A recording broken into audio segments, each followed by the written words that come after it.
Hey everyone, ready for another deep dive?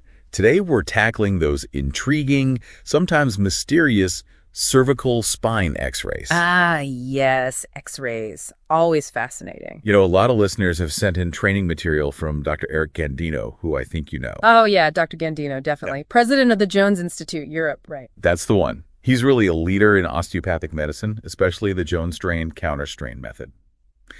And today's deep dive is all about tapping into his expertise, specifically on how to interpret those cervical x-rays. Makes sense. I mean, who wouldn't want to look at one of those black and white images and immediately know what's normal and what's not? Exactly. But before we get all tangled up in vertebrae and discs, maybe we should start with the basics. Like, how do x-rays even work? I get they use radiation and all, but how do we actually get a picture of our bones from that? Well, think about density. Bones are much denser than the stuff around them, so they absorb more of those X-rays. So it's like the denser something is, the more x-rays it blocks. Exactly. Kind of like if you shine a flashlight through your hand, you're going to see a much fainter glow than if you shine it on a wall, right? Right. Because your hand's blocking more light. Okay, I'm with you. So the bones are like the wall. They show up brighter on the x-ray because they block those beams. Exactly. And that's how we get that skeletal image, those bright white bones against a darker background. Makes sense. Hmm. Now, let's say we're looking at a lateral view x-ray, the one taken from the side. Why is that one so important? Well, it gives us a ton of information about the alignment and the structure of your cervical spine. Dr. Gandino really focuses on this view because it shows us that natural curvature of the neck, the alignment of the vertebrae, the spaces between those intervertebral discs. It's all right there. Okay, let's break that down. First, the curvature. What are we looking for there? We want to see that nice, gentle inward curve. We call that a lordotic curve, kind of like a soft C shape, Got it. So we want to see that curve. Yeah, but here's something interesting Dr. Gandino points out. A straight neck, it's not always a problem. Sometimes it's just how the person was positioned for the x-ray. Oh, really?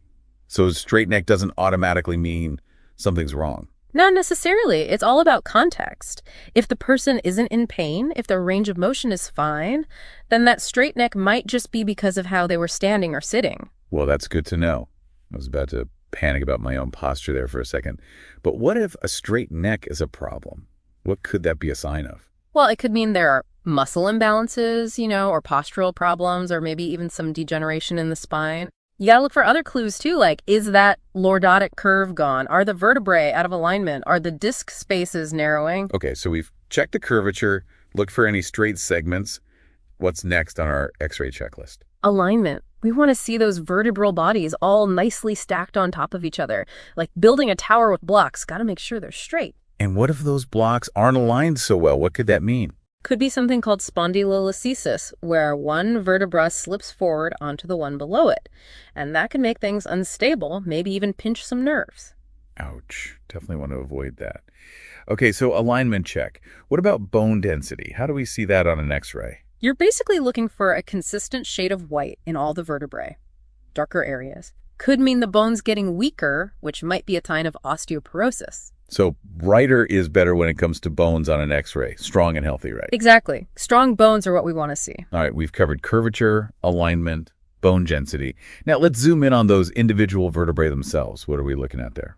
Looking at the shape and structure of each vertebra, making sure they all look, healthy and uniform.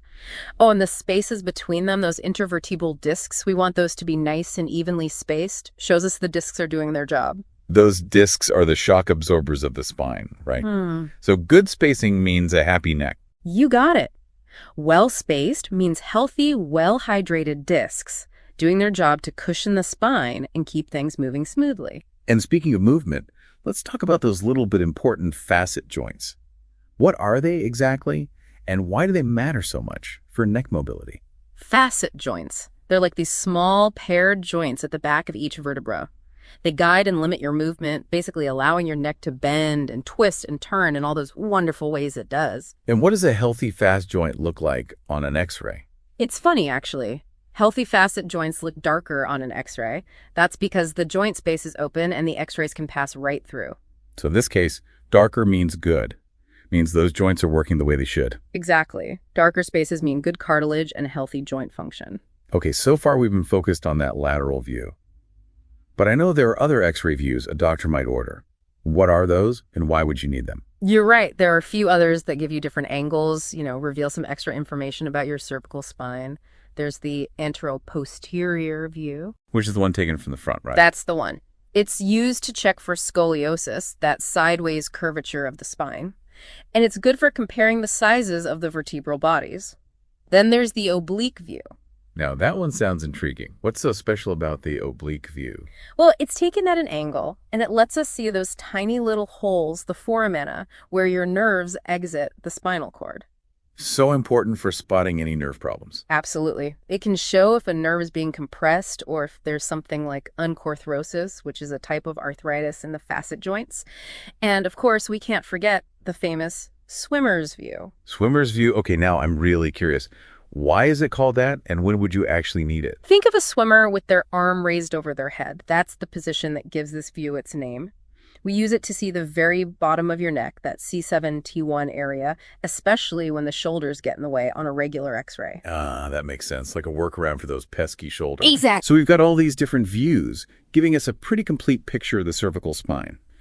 But is there a way to actually see the neck in motion? Like to see how those bones and joints are moving? Now you're talking about dynamic imaging. This is where we take x-rays while the neck is moving, usually bending forward, which we call flexion, and then bending backward or extension. So instead of a still image, we get a series of images showing the spine in action. Precisely. It's a way to see if there is any subtle instability or restrictions that you wouldn't catch on a normal x-ray. And this is something Dr. Gandino is really passionate about. He actually thinks we should have cinematography of the spine, like imagine a movie of your neck in motion. Wow, that would be amazing. But why isn't this kind of imaging used more often? It's a good question. Dr. Gandino mentions that it's not so common in Italy, where he practices. Maybe it's because of the technology or cost, but he definitely sees the potential for it to really help us understand how the spine works. It makes you wonder what we could learn if we could see all those subtle movements, those tiny instabilities that we might be missing on regular x-rays. Right. It really emphasizes how dynamic the spine is, how it's constantly adapting and responding to all our movements. And maybe as dynamic imaging becomes more widely available, we'll unlock even more secrets about the complexities of the cervical spine. Fascinating stuff. We've gone from x-ray basics to different views and even dynamic imaging. So much to consider. But before we get lost in spine movies, let's talk about those other imaging techniques, CT scans and MRIs. How do they compare to x-rays? They each have their own strengths and weaknesses, A CT scan, it's like an x-ray on steroids, really. Still uses x-rays, but takes a whole bunch of cross-sectional images, so you end up with a more detailed 3D view of those bones. So if you need to really get a good look at the bones, a CT scan is the way to go. Exactly. Great for spotting fractures, bone spurs, anything like that. But when you need to see the soft tissues, like muscles, ligaments, the spinal cord itself, an MRI is the gold standard. Okay, so x-rays give us that initial overview, CT scans zoom in on the bones, and MRIs show us the soft stuff. It's like having a whole toolbox of imaging tools, each with its own purpose. That's a great way to put it. You got to use the right tool for the job, right? Absolutely. It's really insightful how Dr. Gandino approaches this. It's not about diagnosing specific conditions with these x-ray interpretations. He's really laying the groundwork for understanding what normal anatomy looks like. Oh, absolutely. He's building that foundation so you can look at a cervical spine x-ray and know, okay, this looks normal, or, maybe this needs a closer look. Right. It's about being informed, not about self-diagnosing. Exactly. It's about empowering yourself with knowledge and understanding. And if you ever see something on your own x-ray that worries you, always talk to a healthcare professional to get a proper diagnosis and advice. Absolutely solid advice. I think we've earned a break after that whirlwind tour of cervical spine imaging. We'll be right back to continue our deep dive after a word from our sponsors. And we're back, folks, still diving deep into those cervical spine x-rays. One thing that really strikes me about Dr. Gandino's teaching is, well, he's all about those subtle details. It's not just, oh, there's a big obvious thing. It's more like, hey, look at these little nuances. They can tell you a whole story. Like detective work, right? Searching for those little clues that might point to a problem. Exactly. He talks about comparing different parts of the image, like the shape of each vertebra, how much space there is between them, the density of the bone. Those little variations can tell you a lot.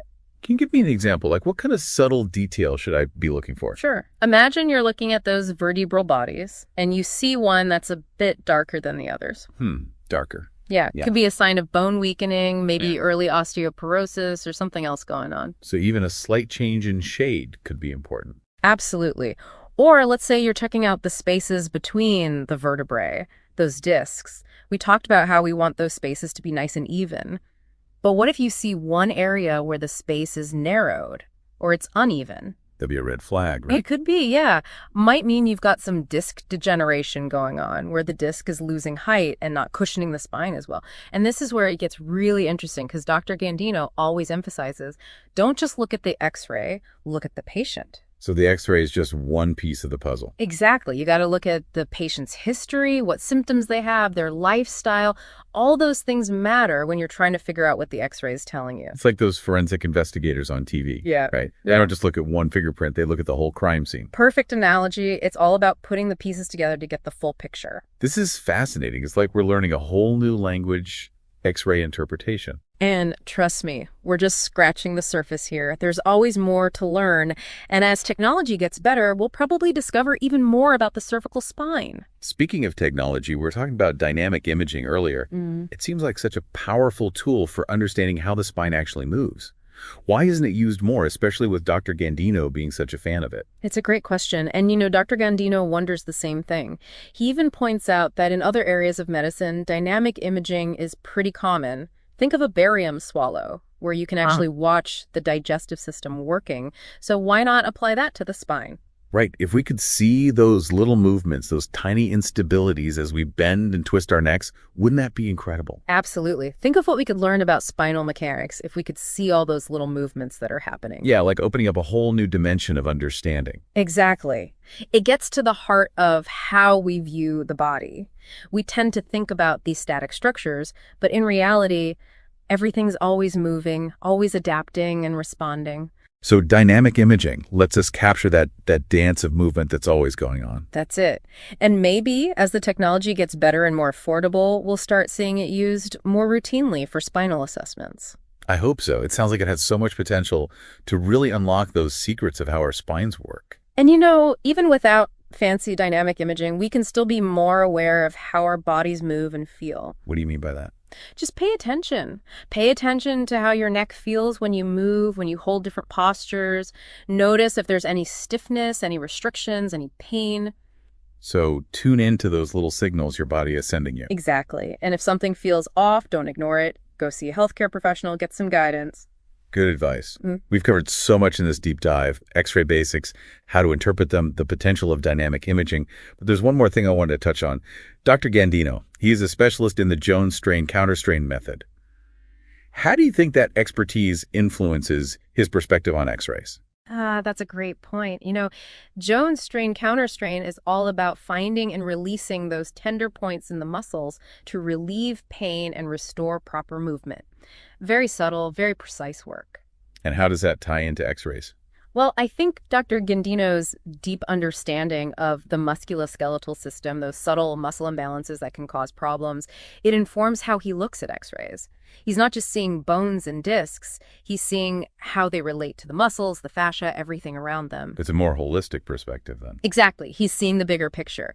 And I think that's what makes his approach so valuable. He's going beyond the obvious, looking at that subtle interplay between the bones, the muscles, the fascia, to really get a deeper understanding of what's happening in the cervical spine. It's fascinating to think about. He's got this extra layer of insight because of his work with Jones strain counterstrain. Absolutely. And I think it's a good reminder for all of us, whether we're healthcare professionals or just curious about our bodies, we need to remember that everything is connected. Even the smallest details can have a big impact. Such a powerful message. We've learned so much from Dr. Gandino today, not just about x-rays, but about how to view the body as a whole. I think we deserve a little break after all that brain power. We'll be right back for the final part of our deep dive after a word from our sponsors. Stick around. We're back and ready for the final part of our cervical x-ray deep dive. One thing that keeps coming up with Dr. Gandino is this whole idea of seeing, well, more than just the static x-ray image. Yeah, like he wants us to look deeper, Yeah. find the story behind the image, understand all those forces that have shaped the bones and joints. Exactly. We talked about dynamic imaging, which lets us see the spine actually move. But even without those moving pictures, it seems like Dr. Gandino can just, visualize how the neck moves and works just from those still x-rays. It's like he's putting a puzzle together. He uses his knowledge of anatomy, biomechanics, his experience with the Jones strain counterstrain method.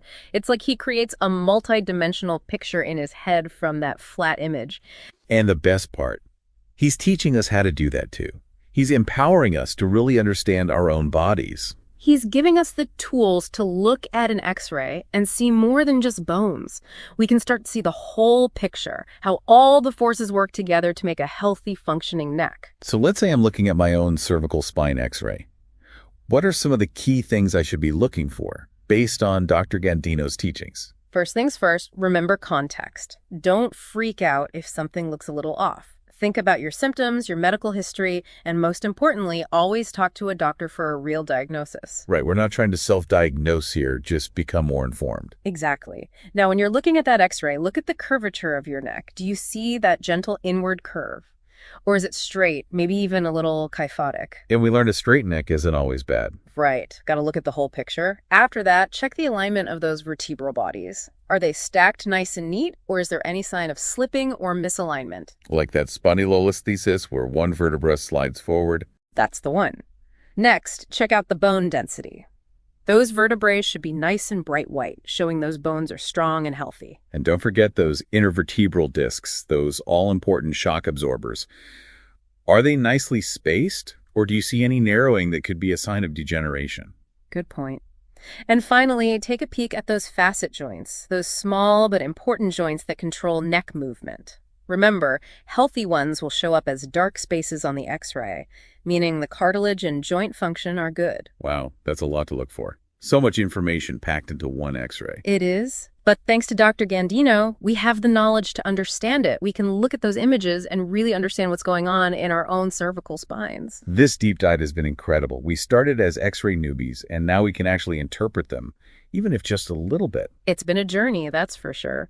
We've explored the cervical spine, learned how to look beyond just the bones, and started to appreciate the dynamic wonder that is our neck. I love that. So the next time any of us see a cervical spine x-ray, we'll be able to see it with new eyes. We can recognize those key landmarks, understand those subtle details, maybe even imagine those vertebrae in motion thanks to those fantastic facet joints. And remember, this knowledge is more than just about x-rays. It's about understanding our bodies, appreciating how complex they are, and taking care of them so they stay healthy and function well. Beautifully said. I think Dr. Gandino would be proud of us. Thanks for joining us on this deep dive, everyone. Keep exploring, keep learning, and keep those necks moving, safely and mindfully, of course.